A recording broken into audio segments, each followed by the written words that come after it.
नमस्कार, prime news देख रहे हैं आप और आपके साथ मैं हूं अब्दुल समद इसरार। बुलेटिन की शुरुआत करने से पहले अल्मोड़ा आपको लेकर चलते हैं। उत्तराखंड के मुख्यमंत्री पुष्कर सिंह धामी लाइव हैं, वो क्या कुछ कह रहे हैं आपको सुनवाते हैं।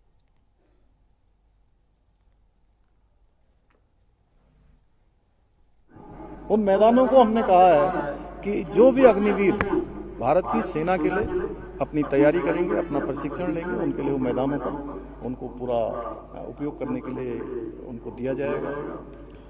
और अग्निवीर भर्ती की तैयारी कर रहे हैं जो हमारे युवा हैं, उनको हर प्रकार से मदद भी कर रहे हैं। और उनकी सेवा पूरी होने पर पुलिस है, वन विभाग है, आपदा प्रबंधन है, ऐसे सभी हमारे सरकारी विभाग हैं जो उनके लिए उपयुक्त होते हैं, उन सभी में हमने आरक्षण का भी प्रावधान किया है कि आने वाले समय में एक आरक्षण भी उनके लिए करेंगे कि वो आएंगे तो उनको जो है कहीं अपने अन्य सेवाओं के लिए न जाना पड़े, कहीं इधर उधर न जाना पड़े, कोई परेशान न होना पड़े।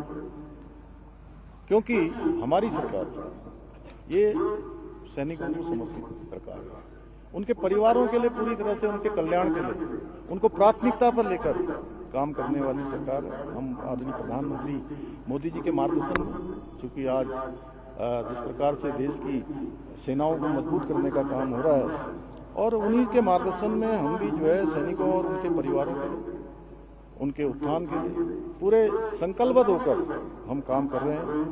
हमारा स्पष्ट संकल्प है कि देश के लिए बलिदान होने वाले वीरों और उनके परिवारों को किसी भी कीमत पर कहीं भी अकेला नहीं छोड़ा जाएगा। उनके साथ सरकार पूरी तरह से खड़ी रहेगी।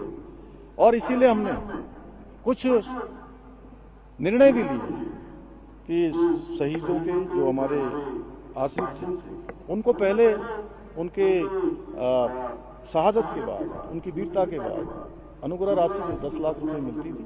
हमने प्रावधान किया है कि अब इस राशि को बढ़ाकर 10 लाख रुपए से 50 लाख रुपए किया गया है। 50 लाख रुपए की धनराशि का प्रावधान कर दिया गया।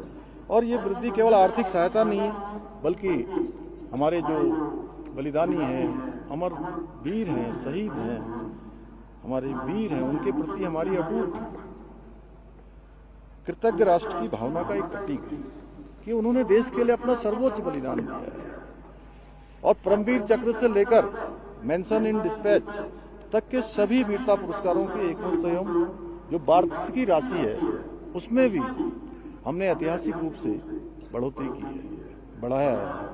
और परमवीर चक्र से अलंकृत सैनिकों को जो दी जाने वाली राशि है वो भी हमने पूरे देश में, अगर कुछ राज्य होंगे तो उन राज्यों में उत्तराखंड ऐसा राज्य है जहां अब 1.5 करोड़ रुपए की धनराशि का इसमें भी हमने प्रावधान किया है। अशोक चक्र पुरस्कार की एकमात्र राशि को 30 लाख रुपए से बढ़ाकर हमने 50 लाख रुपए किया है। महावीर चक्र कीर्तन को भी 20 लाख से बढ़ाकर 35 लाख रुपए किया है। वीर चक्र शौर्य चक्र की एकमुश्त राशि जो 15 लाख रुपए थी उसको भी बढ़ाकर हमने 25 लाख किया है। सेवा पदक सभी प्रकार के एवं अन्य वीरता पुरस्कारों की राशि को भी 2 गुना से अधिक बढ़ाया है।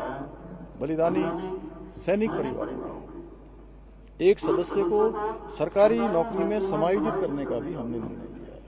अभी तक 28 ऐसे प्रकरण आए थे, उन 28 प्रकरणों में हमने कार्रवाई की है और 28 लोग, उनके परिजन सेवा में समायोजित हो गए हैं। इसके साथ ही जो हमारे बलिदानी थे, शहीद थे, वीर थे, उनके आश्रितों के लिए सरकारी नौकरी के लिए आवेदन की समय सीमा उनके शहादत के बाद जो समय सीमा 2 वर्ष का होता था, क्योंकि 2 वर्ष में बहुत सारे लोग आवेदन नहीं कर पाते थे, घर संभल नहीं पाता था, उसको भी बढ़ाकर हमने 5 वर्ष किया है। और बलिदानियों के आश्रितों को नौकरी पूर्व प्रशिक्षण प्रदान करने की भी व्यवस्था की गई है।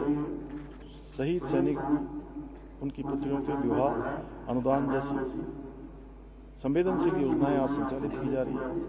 वीरता पुरस्कार प्राप्त सैनिकों एवं पूर्व सैनिकों की राज्य परिवहन की बसों में निःशुल्क यात्रा। उत्तराखंड के मुख्यमंत्री